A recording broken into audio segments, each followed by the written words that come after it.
Hello बच्चों, story time हो गया है और हम सुनते हैं स्टोरी। जनकपुर गांव में राधा अपने 5 साल के बेटे के साथ किराए के मकान में रहती थी। उसका मकान मालिक और उसकी पत्नी दोनों ही बहुत लालची स्वभाव के थे। राधा को किराए के लिए आए दिन परेशान करते रहते थे। सुबह सुबह ही मकान मालिक राधा के दरवाजे पर खटखटाने के लिए पहुंच गया। राधा ने जैसे ही दरवाज़ा खोला, मकान मालिक सोहन उसके दरवाजे पर अपनी पत्नी सावित्री के साथ खड़ा था। उसने राधा पर ज़ोर ज़ोर से चिल्लाना शुरू कर दिया, तुम्हारे पति मर गया है तो क्या तुम मुझे किराया नहीं दोगी? मैंने कोई अनाथ आश्रम नहीं खोल रखा है। यदि कल शाम तक तुमने तुम्हारा पुराना हिसाब किताब नहीं चुकाया तो मैं तुम्हें और तुम्हारे बेटे शिव को सामान के साथ बाहर फेंक दूंगा। राधा ज़ोर ज़ोर से रोने लग गई, दुहाई देने लगी। कहा, मैं विधवा हूँ, लाचार हूँ, छोटे बच्चे को लेकर कहाँ जाऊँगी? मुझ पर आप तरस खाओ। लेकिन सोहन मकान मालिक ने उसकी कोई बात नहीं सुनी और वहाँ से चिल्लाते हुए चला गया। राधा का पति मरने से पहले नदी में मछली पकड़ने का काम करता था। उसका मछली पकड़ने का जाल घर पर आरे में पड़ा हुआ था। राधा की नज़र जाल पर पड़ी। उसने सोचा, क्यों ना मैं भी नदी पर जाऊं और मछली पकड़ने का काम करूं। शायद मुझे कुछ मछली पकड़ में आ जाए और उसे बेचकर मैं किराया दे सकूं। राधा जाल और टोकरी लेकर नदी की ओर गई। नदी में बार बार जाल फेंका, पर जाल में एक भी मछली नहीं फंसी। दिन छिपने लगा। राधा मायूस होकर अपने घर लौटी और शिव को गले लगाकर ज़ोर ज़ोर से रोने लगी। कहा, बेटा, अगर मकान मालिक को किराया नहीं दिया तो मुझे घर से निकाल देगा। मैं तुम्हें लेकर कहाँ जाऊँगी? बेटा शिव भगवान विष्णु का भक्त था। उसने कहा, माँ, आप निराश मत हो, भगवान विष्णु हमारी मदद करेंगे। अगले दिन राधा फिर नदी की ओर चली। भगवान विष्णु का स्मरण करते हुए जाल नदी में फेंकती है और ऐसा वह 3-4 बार करती है, लेकिन उसे कुछ भी हाथ नहीं लगता है। जैसे ही वह मन में विचार करती है, हे ईश्वर, मुझ पर दया करो, बस मैं अब घर जाऊंगी, यह अंतिम बार है।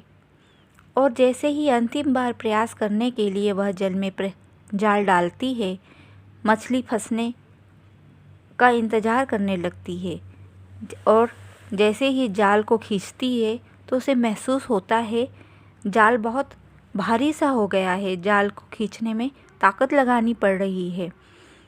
राधा मन ही मन खुश हुई। शायद हो सकता है ढेर सारी मछलियाँ ईश्वर ने दे दी है। जाल को पूरी ताकत से खींचती है। जल नदी से बाहर आ जाता है, लेकिन उसमें मछली नहीं थी, बल्कि एक जल परी थी। उसका आधा शरीर इंसान का और आधा शरीर मछली का था।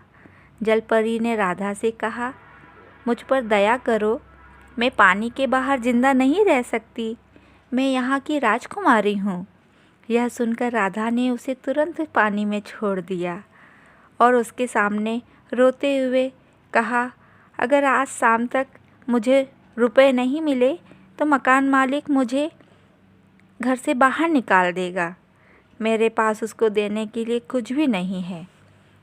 जल परी ने जल में हाथ डाला और एक जादू का कलश निकाला और राधा को दे दिया। राधा ने कहा, मैं इसका क्या करूँगी?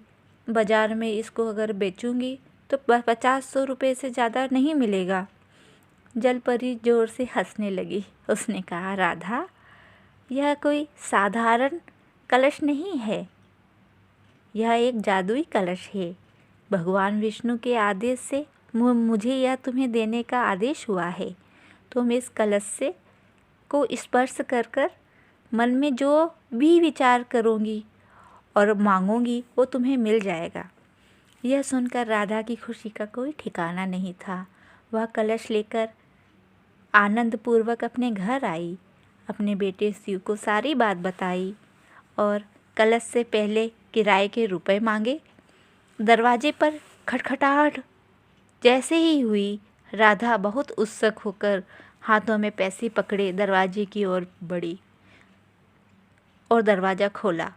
सोहन कुछ कहता उससे पहले ही राधा ने किराए के पैसे सोहन के दे दिए और दरवाज़ा जोरों से बंद कर दिया। सोहन सोच रहा था और आश्चर्यचकित भी हो रहा था। कल यह दया की भीख मांग रही थी और आज राधा के पास इतने सारे पैसे कहाँ से आ गए। वह यह सब कुछ जानने के लिए बहुत आतुर था। जानने के लिए इसलिए वह राधा की खिड़की के पास जाकर खड़ा हो गया और घर की ओर झांकने लगा। राधा और शिव की बातें सुनने का प्रयास कर रहा था। शिव ने कहा, माँ, इस कलश से रुपए मांगने पर इसने रुपए दे दिए।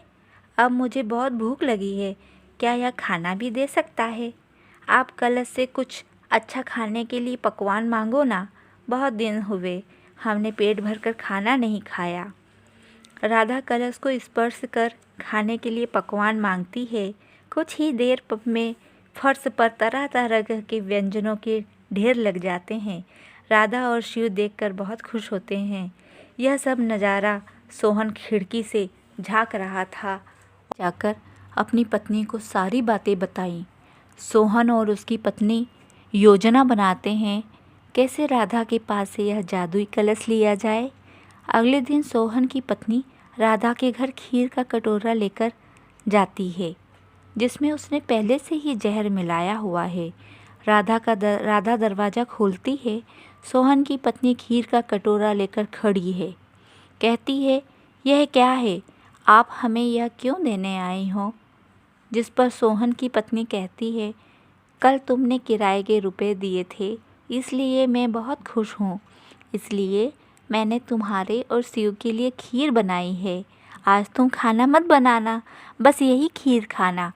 राधा खीर का कटोरा ले लेती है, पर वह सोहन के व्यवहार से बहुत दुखी थी, इसलिए वह खीर का कटोरा सोहन की गाय के आगे जाकर रखाती है। जैसे ही गाय खीर खाती है, वह मर जाती है। राधा यह देखकर घबरा जाती है।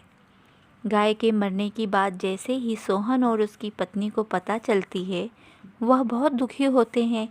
गाय के पास सोहन का ही खीर का कटोरा रखा हुआ था। वह जान जाते हैं कि जो खीर राधा और शिव को मारने के इरादे से बनाई थी, वह उनकी ही गाय ने खाई है और वह मर गई। इसलिए वह राधा और गांव वालों से गाय के विषय में कोई बात नहीं करते, क्योंकि वह जानते थे कि हम ज़्यादा बात करेंगे तो हम फंस जाएंगे। गाय के मरने के बाद भी सोहन ने इस बात से कोई शिक्षा ग्रहण नहीं की।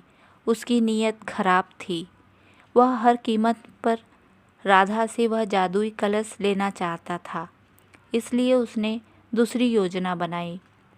रात में जब गांव वाले और राधा और शिव अपने घर में सो रहे थे, तो सोहन अपनी पत्नी के साथ मिलकर उसके घर में आग लगाने के लिए पहुंचा। आग लगाने के इरादे से घर के चारों तरफ उसने केरोसिन छिड़क दिया। केरोसिन छिड़कते हुए कुछ केरोसिन सोहन और उसकी पत्नी के कपड़ों पर जा गिरा।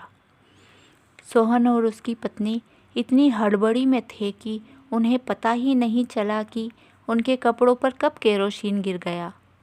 आग लगाने के लिए जैसे ही आग जलाई, दोनों ही जलने लगे।